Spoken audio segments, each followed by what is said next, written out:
Vatsim-pana entin'i Pasteur RATIANARIVO Rabarijaona. Aoka iombavaka sy atopoka. Ny voninahitra anie dia hoanao Andriamanitra raisy zanakary fanahy masina satria lehibe ny fitiavanao sy ny famindramponao dia velona ny trampamijeny izay tratra indray izao maraim-baovao izao. Mankalazanao sy mitsakanao izay ry tompony tompo sy mpanjaka ny mpanjaka. Andriamanitra ny Andriamanitra rehetra, tsara sady mpanao ny tsara ianao. Mampatsiahy tokoa ianao fa ianao ny tompony zavatra rehetra ary nahary anay araka ny endrikao ianao ry Andriamanitra rainay ao amin'ny Jesosy Kristy Tompo noho ny amin'ny firaisana ny fanahy masina. Koa indray izay tafavory amin'izao maraina izao, afaka andre ny feonao, koa mitenena Tompo araka ny fombanao. Indrisy nefa fa mpanota izahay, koa mangataka ilay fanadiovana rano sarobidy ary ilay fananao masina mba hiasa mahery teny antinay, ary koa eo anivinay ahafahanay mifantoka amin'ny teninao. Mitenena Tompo araka ny fombanao voninkaino izay mpanomponao, amin'ny anaranao Jesosy Kristy ilay velona masina manankely avy Nazareta, no zony manisy mangataka izany vavaka izany. Misaotra ray manalo. Alleluia. Amen. Ho amintsika mandrakariva ny fahasoavana sy ny fiadanana avy amin'Andriamanitra raintsika sy Jesosy Tompo ary ny fampiraisana avy amin'ny fanahy masina. Amen. Ny ten'Andriamanitra izay omeny Tompo antsika amin'ity andro ity ravana dia izay voarakitra ao amin'ny Salamo. Salamo 550. Salamo 550 ny andininy 220. Psaume 55 verset 22 ou 23 selon la traduction. Salamo 550 ny andininy 220. Vakina amin'ny anaran'i Jesosy izany. Apetrao amin'i Jehovah ny entanao ary izy no hanohana anao.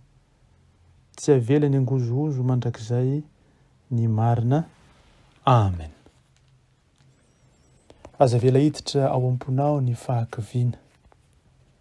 Izany no hafatry ny Tompo 220 omeny Tompo antsika. Hafatry ny lanitra 220. Izao mantsy no ambarany Jesosy Kristy amintsika. Anaka sarotra aminao indraindray ny mahatakatra ny fitiavako anao sy ny ondriko rehetra. Ianao no zavaboariko, nataoko araka ny endriko. Ny otamanty dia tsy araka ny endriko, ary ny vatanao dia mbola vatana ety an-tany mandraka ankehitriny. Zao kosa ny ampahany aminao dia manana fifandraisana amiko, dia ilay antsoiny ny teny Hebreo hoe Ruach Hakodesh, teny fanahy masina izany. Io fanahy masina izay mitoetra ao anatinao eo. Ny fanahy masina rehefa avela miasa dia mamolavola ny fonao. Noho izany ny eritreritrao sy ny sitraponao ary ny asanao dia lasa anankiray amiko. Rehefa misalasala mantsy amin'ny fitiavako ianao dia lasa mirere sy miavinavina. Rehefa misalasala ny maha akaiky ahy ianao, ny maha iray antsika, dia tafintohina, dia handao ny lalana tsara izay misy anao. Anaka hoy Jesosy, fantatro fa sarotra ny mifantoka amiko tanteraka. Fantatro tsara izany.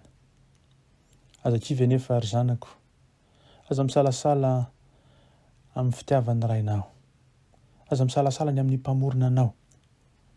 Ny fisalasalana ny amin'ny fitiavako sy ny momba dia midika fa mino ny laingan'ny fahavalo ianao.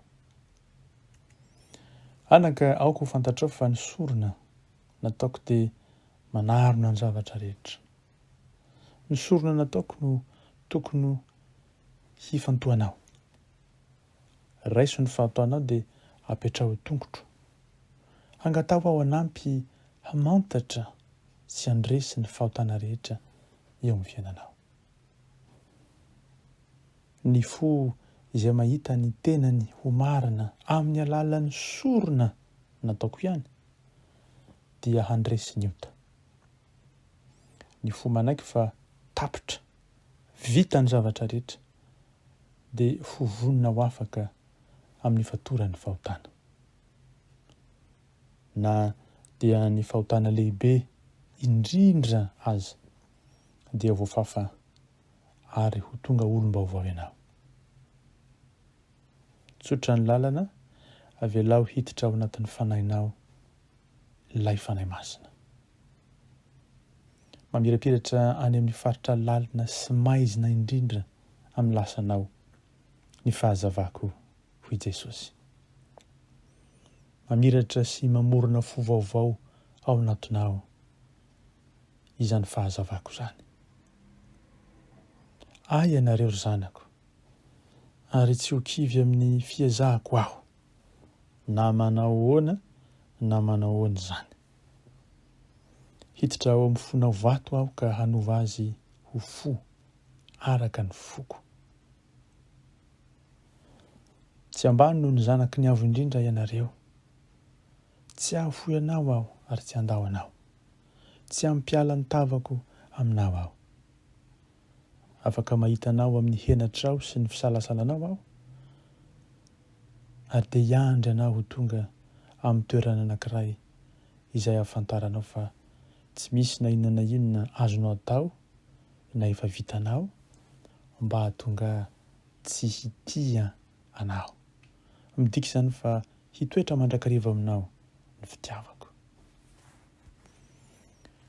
Hoy Jesosy avy any Nazareta, rehefa mitoetra ao amin'ny fitiavako ianao dia tsy afaka mifikitra intsony amin'ny ota.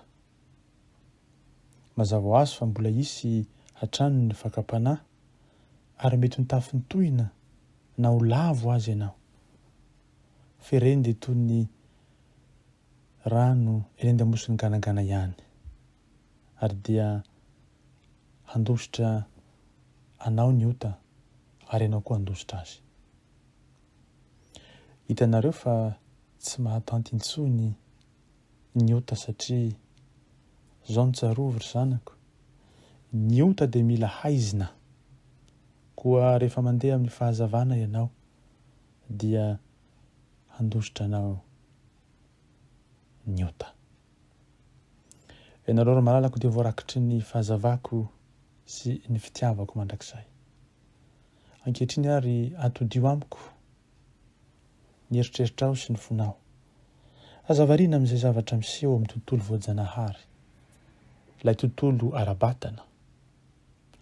Ny fifandraisantsika, ny fitiavanay dia ny ray sy ny zanaka ny fanahy masina, ary ny fiarovana ataoko aminao sy ny olo-tianao dia tsarova fa tsy voajanahary fa mihoatra noho ny natoraly.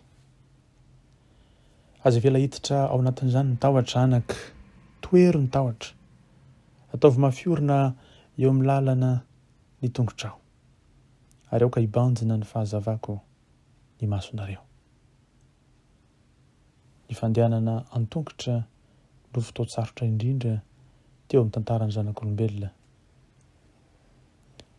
izao fotoana izao.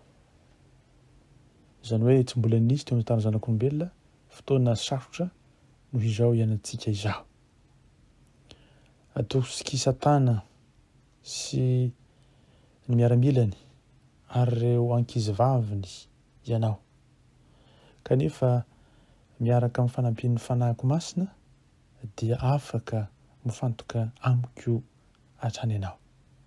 Aza mifantoka amin'ity tontolo iainanao ity, fa mifantoha amin'ny valisoa, amin'ilay amboara izay homaniko anao, izay ho tonga haingana ho anao.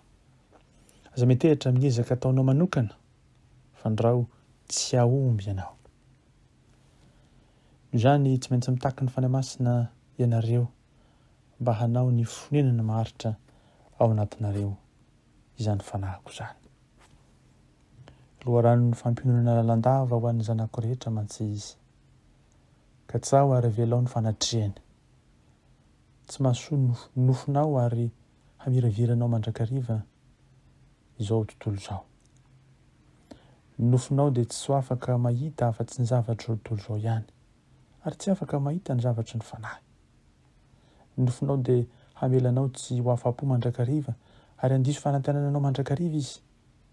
Nofonao dia miantso mandrakariva hoe miverena amiko, ka tsaho ny zavatra tontolo izao.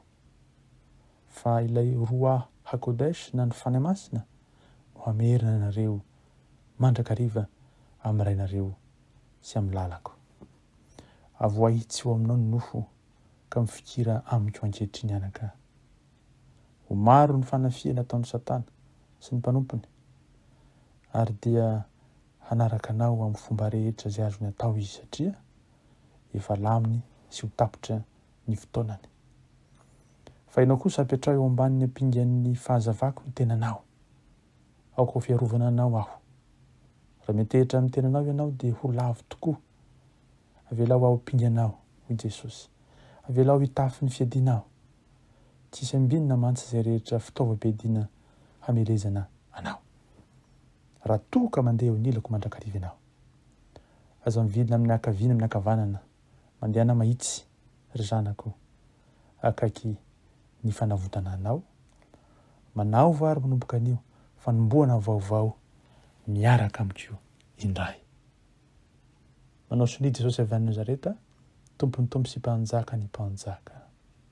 Vavaka isika. Jesosy malalo, faly ny fonay satria mahatsiaro tokoa izay fa manatrika anay ianao. Ary rehefa hazavan'ny tavanao tokoa no andehananay ety an-tany. Dia ianao ilay nijaly sy maty ary nandresan'ny fahafatesana. Noho izany fijalianao sy ny fahafatesanao izany, noho izany hazo fijalianao izany, izany no matoy izao anay, ary izany tokoa no mbola fikiranay mandrakandroany. Misaotra anao sy manome voninahitra anao izay Jesosy, ka tsy avelana hiditra ao am-ponay tokoa ny fahakiviana, fa hitoetra ao am-ponay ilay fanahinao masina, ilay fanampitaridalana, ilay fanampampahery, ilay fanahy izay mpatsevina tokoa fa tokony hipetraka eo aminao zahay, hitoetra aminao, ary hametraka eo aminao ny entinay, satria no tokoa no hanohana anay. Tsy mba hangozozo tokoa mandrakizay ny marina dia izay manaiky tokoa ao marinao Jesosy. Ny marina dia izay manaiky hitoetra eo aminao. Kehitriny iray Jesosy, mindrafo aminay satria tehitra amin'ny tenanay zahay, tehitra amin'ny fahaizanay, tehitra amin'ny harenanay, tehitra amin'ny traikefanay, tehitra amin'ny fahalalanay sy ny fahafantaranay olona, tehitra amin'ny zavatra misy ety an-tany sy ny rafitra izay iainanay, fa manadino kosa ilay maondrakizay, ilay teninao tsy miova.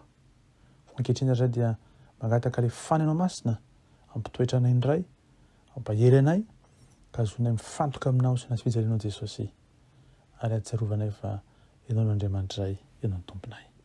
Dia irainay ianao, tomponay ianao, ankalazainay ianao, ry Andriamanitra iray pahary izao rehetra izao, Jesosy Kristy mpamonjy anay, ary ilay fanahy masina izay mipampahery sy mpampionana, mpampianatra ary mpitsinjo ny dianay. Ho anao ilay mipetraka ambonin'ny seza fiandrana zanak'ondry, nihaja ambonahitra anao trano taloko mandrakizay, fa aminay kosa ny fahasoavanao Jesosy Kristy, ny fitiavanao Andriamanitra iray, ny hery sy ny fampiraisana avy aminao fanahy masina tsara indrindra. Misaotra Jesosy. Halleluja. Amen.